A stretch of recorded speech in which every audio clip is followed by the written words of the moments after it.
Now, I mentioned at the top of the show that Australia's made itself weaker by saying no to nuclear power. It's banned here.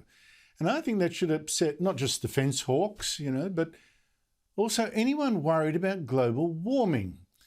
Now, nuclear power is in fact the only 24-hour source of affordable electricity. It's there when the wind doesn't blow and it's there when the sun doesn't shine. The only affordable electricity source that has essentially zero emissions as well.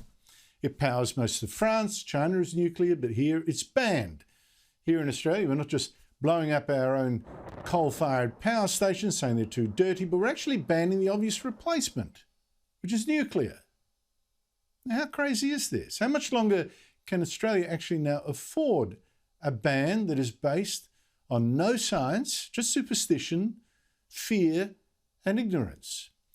Well, joining me is Joanne Lackenby, President of the Australian Nuclear Association. Joanne, thank you so much for your time. Why have we banned nuclear power? That's a very, very good question.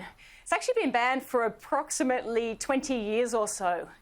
And I understand it was part of a deal back in the day to try to change some nuclear laws in Australia.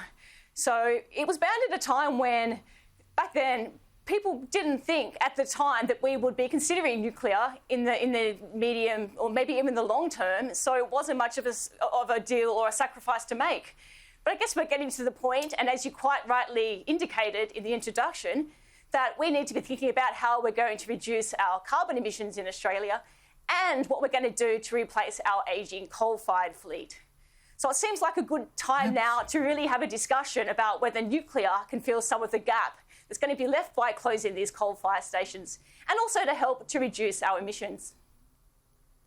Oh, you're absolutely not kidding. I mean, I think that was one of the most craven concessions to fear-mongering, one of the first and the worst that we've had in this country. We've had a few. The fear of nuclear power seems to come mainly from propaganda over two incidents in nuclear power stations. The accident 35 years ago, Chernobyl, that killed fewer than 100 people, and the Fukushima incident where a reactor was hit by an earthquake and a tsunami, yet not a single person was killed, not one.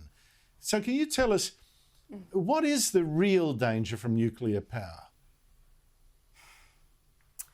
The real danger from nuclear power?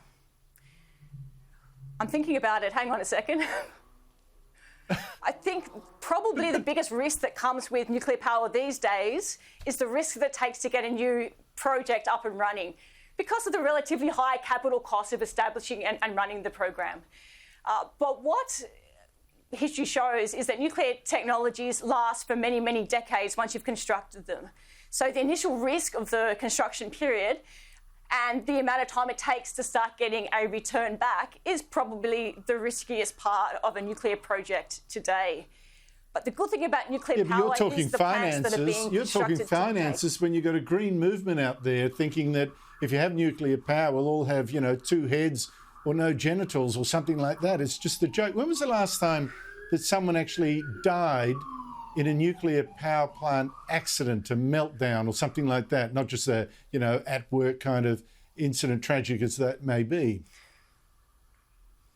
Are you talking specifically about radiation-related yes, injuries exactly or deaths? Correct. Because there could have very well been work health and safety accidents in plants that I'm not aware of. No, a radiation one. Okay, so out of the Fukushima accident, there is one person who is being compensated by the Japanese government because of radiation exposure, because they unfortunately got lung cancer and passed away.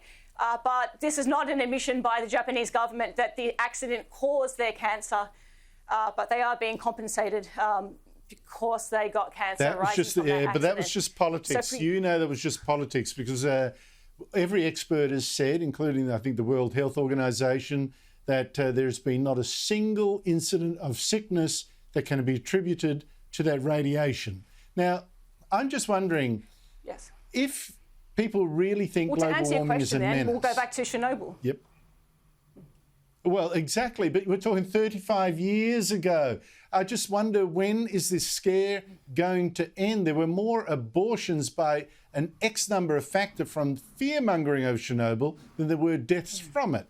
It's the fear-mongering that's been more deadly. I'm just wondering, if people really think global warming is a menace, but they still want reliable and cheapish electricity, isn't nuclear the only obvious answer? I think nuclear is an obvious answer. So the stats show that nuclear energy is as safe as the other low carbon technologies, wind, solar and hydro. It's as safe as those technologies, absolutely. And it's as clean as those technologies as well. So it meets all the criteria for climate change. I know, it's just, has honestly, an additional Joanne added Lackenby, benefit this that is it just operates continuously.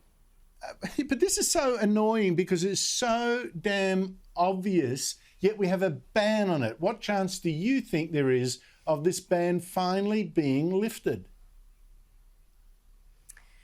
I think we've got a reasonable chance in Australia. I think renewables are going to get us a long way towards decarbonisation, but I don't personally think they're going to get us all the way. There's actually a brand new program that's come out of the United States in the last 24 hours. It's called the FIRST program. Here we have the Biden administration offering to help partner countries to develop their capabilities to develop small modular reactors and advanced reactors. So we're talking about the Biden administration here, so the Democratic or the more left side of the political spectrum in the US, offering to other countries to partner with them to help develop their nuclear capabilities. So there's a lot of potential for Australia, if we want to, as a nation, to join this program and start working on the nuclear capabilities that we already have in this country.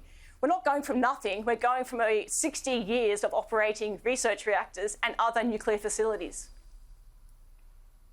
Well, let us hope that reason finally triumphs, because in the end, it's the insult to the intelligence more than almost anything else that really gets me annoyed about this pointless ban. Joanne Lackenby, thank you so much indeed for your time. Thank you so much, Andrew.